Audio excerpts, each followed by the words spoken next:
My name is Philip Adlem and I'm a former frontline police officer based in London. In 2016 I proposed to my partner during the London Pride Parade. Some people around us recorded it and uploaded it to their social media. From there it went viral around the world. It had well over 100 million views.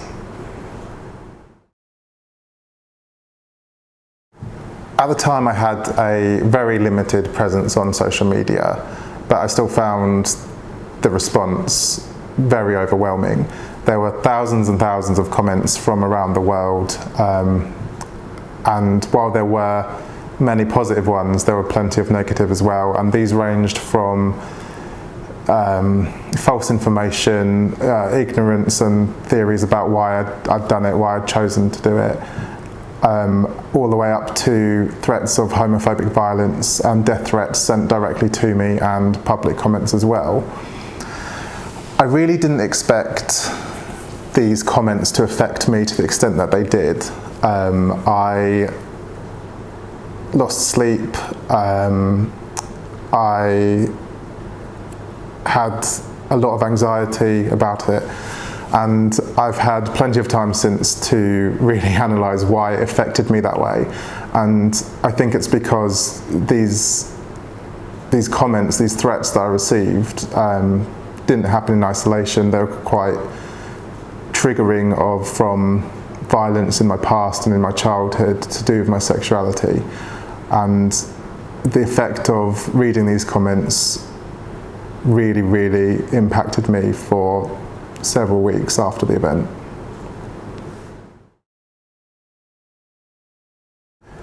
It was investigated as a hate incident. I don't know much about the investigation, I wasn't directly involved. I do know it was closed fairly quickly. The sheer volume of comments made it difficult to investigate. Also the international nature of the video also added to the difficulty in the investigation. Once it had closed, the worst threats came into me directly. It was a little while before my name got out into the media and people could message me directly. But it had already been closed, and the last thing that I wanted to do was give it more time and energy, so I never reported the worst of the threats, the ones that as a police officer I knew were criminal. They weren't reported. I was also reluctant to report from the beginning and did so on the advice of my sergeant.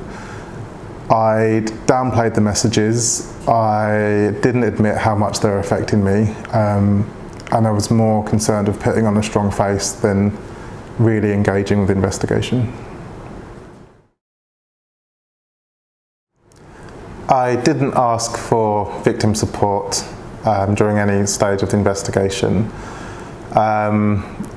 Doing so would have meant admitting to my colleagues that I needed support, which I would have been far too embarrassed to do. I don't think even if it had been offered, I would have accepted.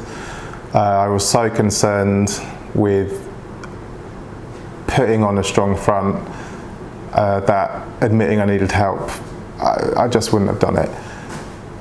But looking back, I would have benefited from victim support.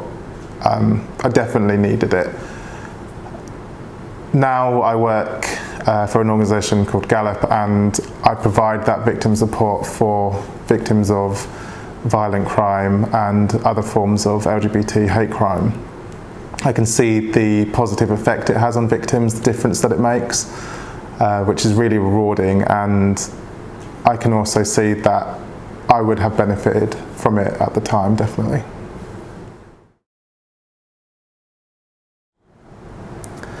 I think social media presents many challenges when it comes to hate and malicious communications.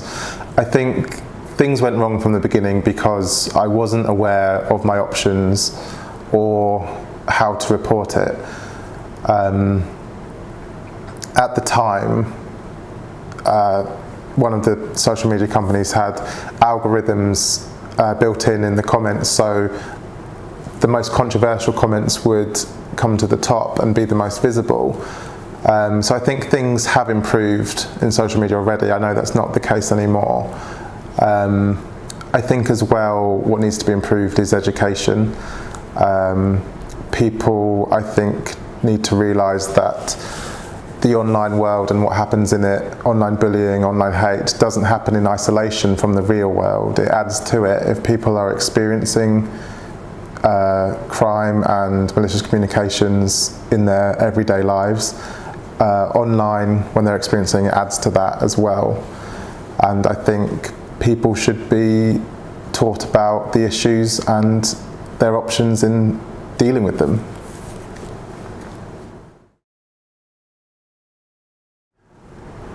I removed myself completely from social media 2 years ago, and I'm much happier for it. That instantly solved the problem.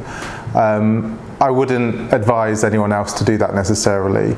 I don't believe that if you are a victim of online abuse, that your behaviour is what needs to change. I think the abuser's behaviour is what needs to change. My next bit of advice would be, don't be too harsh on yourself. A lot of people will tell you that they're just comments, so you can ignore them. But if it's affecting you, it's affecting you, and you probably don't have as much control over that as you would like to think that you do. Society kind of has a hierarchy of crimes and kind of says these ones at the top are the most serious and should affect you this much, and online abuse shouldn't affect you because that's somewhere down here. I don't necessarily agree with that. I think every single victim is going to respond differently to different crimes. And my third bit of advice would be to talk to someone you trust. There are organisations out there that can go through your options with you, organisations like Galop and Victim Support, who can give you advice. They'll validate how you're feeling, and they can actually practically help you remove the hate comments and cope with the ones that maybe don't breach social media standards as well. But if you are feeling down, it's affecting your mental health, just talk to someone that you can. If you don't have to go through it alone, don't go through it alone.